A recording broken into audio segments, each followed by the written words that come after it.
আসসালামু আলাইকুম এভরিওয়ান। আশা করি আপনারা ভালো আছেন। আলহামদুলিল্লাহ আমিও ভালো আছি। আজকে আমি আলোচনা করব কম্প্রিহেনসিভ লাইসেন্সিং এক্সামিনেশন নিয়ে। যারা আমার চ্যানেলে নতুন অবশ্যই like, comment, share and subscribe করে পাশে থাকবেন। আমি বেশ কয়েকদিন ধরে কোনো ধরনের ভিডিও তৈরি করতে পারি নাই, কারণ 27 ফেব্রুয়ারি 2026 সাল আমার দাদিমা আমাদেরকে ছেড়ে চলে যান। অর্থাৎ আমার দাদিমা 26 ফেব্রুয়ারি মারা যান। ইন্না লিল্লাহি ও ইন্না লিল্লাহি রাজিউন। সবাই আমার দাদিমার জন্য দোয়া করবেন। এবং আমার 13ই মার্চ লাইসেন্সিং এক্সামিনেশন ছিল। সো সব মিলে আমি একটা চাপের মধ্যে ছিলাম। আমার দাদিমা মারা যাওয়াতে আমি একটা মানসিকভাবে ভেঙে পড়েছিলাম, মেন্টালি একটু উইক ছিলাম। সেই সাথে লাইসেন্সিং এক্সামিনেশন ছিল, সো লাইসেন্সের পড়ালেখা, সো সব মিলে আমি একটা চাপের মধ্যে থাকার কারণে ভিডিও তৈরি করতে পারিনি। ইনশাল্লাহ এখন থেকে নিয়মিত নার্সিং রিলেটেড সকল ধরনের ভিডিও তৈরি করার চেষ্টা করব। প্রথমে মহান রব্বুল আলমিনের কাছে লাখো লাখো কোটি কোটি শুক্রিয়া আদায় করি যে 2026 সালে মার্চের লাইসেন্সিং এক্সামিনেশন পরীক্ষায় আমি পাশ করতে পেরেছি। মহান রব্বুল আলমিনের কাছে লাখো লাখো শুক্রিয়া। যে সকল ভাই ও বোনেরা লাইসেন্সিং এক্সামিনেশন পরীক্ষায় পাশ করতে পেরেছে তাদের সকলকে জানাই অভিনন্দন ও শুভেচ্ছা। যে সকল ভাই ও বোনেরা পাশ করতে পারেননি তাদেরকেও জানাই শুভেচ্ছা। প্লিজ আপনারা হতাশ বা ডিপ্রেশনে যাবেন না।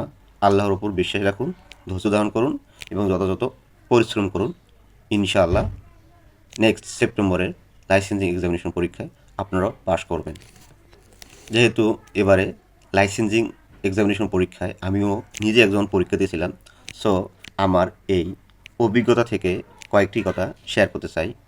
দেখুন, যে সকল ভাই বোনেরা সেপ্টেম্বরে লাইসেন্সিং এক্সামিনেশন পরীক্ষা বসবেন তাদেরকে বেশ কয়েকটি বিষয় খুবই গুরুত্ব সহিত খেয়াল করতে হবে। একটু ভাবতে হবে যে বিএনএমসি আসলে আগের মতো গতানুগতিক ধারায় কোনো কোশ্চেন করতেছে না। বেশ কয়েক বছর ধরে বেশ কয়েকটি লাইসেন্সিং পরীক্ষায় বিএনএমসি তাদের পরীক্ষার কোশ্চেনের প্যাটার্ন পরিবর্তন করেছে। তারা কোশ্চেনকে একটা স্ট্যান্ডার্ড মানের কোশ্চেন করার চেষ্টা করতেছে।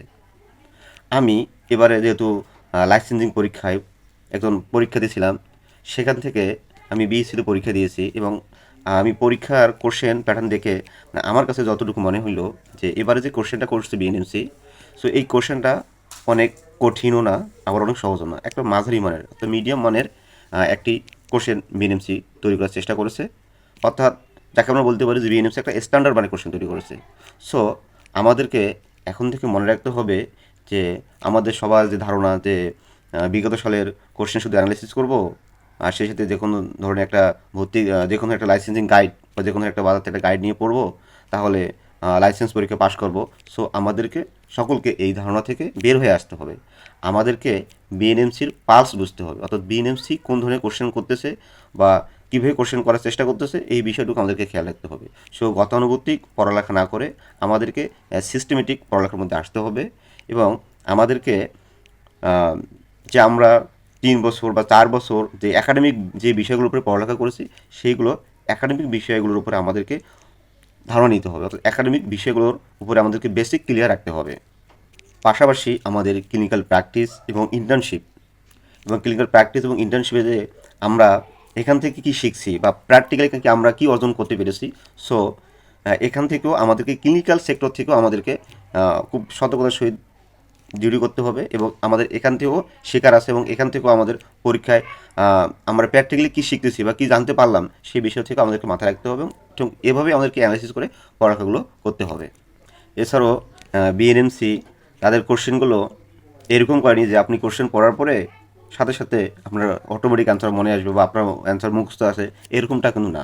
তো বিএনএমসি তারা অ্যানালাইটিক্যালমূলক কোশ্চেন, অর্থাৎ আপনি একটা কোশ্চেন পড়ার পরে যেটাকে বলা হয় যে সৃজনশীলমূলক কোশ্চেন, যে একটা আপনাকে কোশ্চেন পড়ার পরে কোশ্চেনটা পড়ে আপনাকে বুঝতে হবে যে এই কোশ্চেনটা কোন বিষয়কে বা কোন টপিককে আইডেন্টিফাই করতেছে, কোন টপিক নিয়ে এই কোশ্চেনটি সাজানো হয়েছে। সো আপনাকে পড়ে এবং আপনাকে একটা অনুধাবন করে অ্যান্সার করতে হবে। সো সেই দিক থেকেও আমাদেরকে পড়ালেখার ধরন বা আমাদের যে আহ, পড়ালেখার যে ধরন আছে বা আমাদের যে চিন্তা চেতনা আছে সেগুলো পরিবর্তন করতে হবে এবং আমাদেরকে খুব গোছালো আকারে এবং বিষয়ভিত্তিক পড়াশোনা করতে হবে। হ্যাঁ, এখানে একটি বিষয় যে আপনি বা আমরা যে পড়ালেখাগুলো করেছি, যে আমরা যে রিটেন পরীক্ষার জন্য, একাডেমিক পরীক্ষার জন্য বা যে রিটেন পরীক্ষার জন্য যে আমরা যেভাবে পড়াশোনা করেছি, ঠিক আমাদেরকে এইভাবে পড়াশোনা করতে হবে না, কিন্তু আমাদেরকে পড়াশোনাগুলো প্রত্যেকটা ইয়ারে যে একাডেমিক বিষয়গুলো আছে সেই বিষয়গুলো আমাদেরকে প্রত্যেকটা বিষয় এবং সিলেবাস অনুযায়ী পড়তে হবে। কীরকম, যে আপনি ধরুন যে ফার্স্ট ইয়ারে অ্যানাটমি পড়বেন বা অ্যানাটমি ফিজিওলজি বিষয়টি পড়বেন। সো অ্যানাটমি ফিজিওলজি বিষয়টি আপনাকে জাস্ট সাবজেক্টটা শুরু থেকে লাস্ট পর্যন্ত সিলেবাস অনুযায়ী আপনি প্রত্যেকটা টপিক নিয়ে একটু আইডিয়া রাখবেন, একটু বোঝার চেষ্টা করবেন, আত্মস্থ করবেন যে আসলে আহ, এই টপিক থেকে কোশ্চেন আসে, কী ধরনের কোশ্চেন আসতে পারে বা কী থেকে আসতে পারে, যে নিজে বোঝানোর চেষ্টা করতে হবে যে কী কোন টাইপের কোশ্চেনগুলো হতে পারে। বা আপনাকে যে একদম খুব ডিপলি পড়তে হবে, গভীরে পড়তে হবে না, আপনি জাস্ট অ্যানাটমি বইয়ের বেসিকটা ক্লিয়ার করবেন। যদি আপনি এইভাবে যদি প্রত্যেকটা সাবজেক্টের বেসিক ক্লিয়ার করেন, তাহলে আশা করি যে আপনাদের লাইসেন্সিং পরীক্ষা নিয়ে সমস্যাগুলো হবে না। কিন্তু আমরা সেই ধারণা থেকে এখন বেরিয়ে আসতে পারতেছি না। আহ, আমরা আপনারা যারা সেপ্টেম্বরে লাইসেন্সিং পরীক্ষা বসবেন, আমি আশা করব সেই সকল ভাই বোনেরা আপনারা পড়ালেখার সিস্টেমকে চেঞ্জ করুন, পরিবর্তন করুন এবং আমাদের যে ইন্টার্নশিপে যে 6 মাস সময় আছে, এই 6 মাসের সময়কে আপনারা একটু আহ, ভালোভাবে অ্যানালাইসিস করে পড়ালেখা করবেন। এই 6 মাসটাকে আপনারা একটু ভাগ করে নেবেন। প্রত্যেকটা সাবজেক্ট আপনারা আহ, প্রত্যেকটা সাবজেক্ট সিলেবাস অনুযায়ী দেখার চেষ্টা করবেন, প্রত্যেকটা সাবজেক্ট সিলেবাস অনুযায়ী পড়ার চেষ্টা করবেন এবং বেসিক প্রত্যেকটা সাবজেক্টে ক্লিয়ার রাখবেন। তাহলে আশা করি যে আপনাদের লাইসেন্সিং পরীক্ষায় সমস্যা হবে না।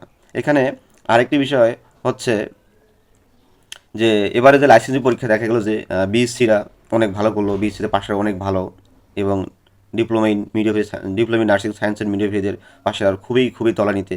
সো এটা হওয়ার কারণ হচ্ছে আমার কাছে যতটুকু মনে হইলো যে বিএসসি, ডিপ্লোমা, মিডওয়াইফারি এই কোশ্চেনগুলো তাদের প্রত্যেকটা ডিপার্টমেন্টের যোগ্যতা অনুযায়ী তাদের কোশ্চেনগুলো করেছে। যে অনেকে মনে করতেছে যে ডিপ্লোমাদের কোশ্চেন হার্ড হয়েছে, বিএসসি কোশ্চেন সহজ হয়েছে, এরকমটা না। তাদের প্রত্যেকটা ডিপার্টমেন্টের যোগ্যতা অনুযায়ী তাদের কোশ্চেন প্যাটার্নগুলো সাজিয়েছে। কিন্তু এখানে আমার কাছে মনে হয় যে বিএসসিদের স্টুডেন্টদের হয়তো বা একটু হলেও যে তাদের বেসিকটা হয়তো বা ক্লিয়ার আছে বা বেসিক ক্লিয়ার থাকার কারণে তার হয়তো পরীক্ষা পাশের একটা বেশি এবং যারা ডিপ্লোমা ভাই বোনরা আছে বা ডিপ্লোমা ভাই বোনদের হয়তো বা একটু বেসিকটা হয়তো বা একটু দুর্বল ছিল বা যার কারণে রেজাল্টের অবস্থা খুবই খারাপ। আমি আশা করব যে আপনারা এই জন্য ভুল করবেন না, বেসিক বিষয়টা ক্লিয়ার রাখার চেষ্টা করেন, বেসিক ধরে পড়ালেখা করেন, গাইড বইয়ের উপর নির্ভর না করে আমাদের একাডেমিক বইয়ের সিলেবাস অনুযায়ী পড়ালেখার চেষ্টা করেন। ইনশাআল্লাহ আপনারা সফলকাম হবেন। লাইসেন্স পরীক্ষা নিয়ে টেনশন করতে হবে না। দেখা হবে নেক্সট কোনো ভিডিওতে। আল্লাহ হাফেজ, আসসালামু আলাইকুম।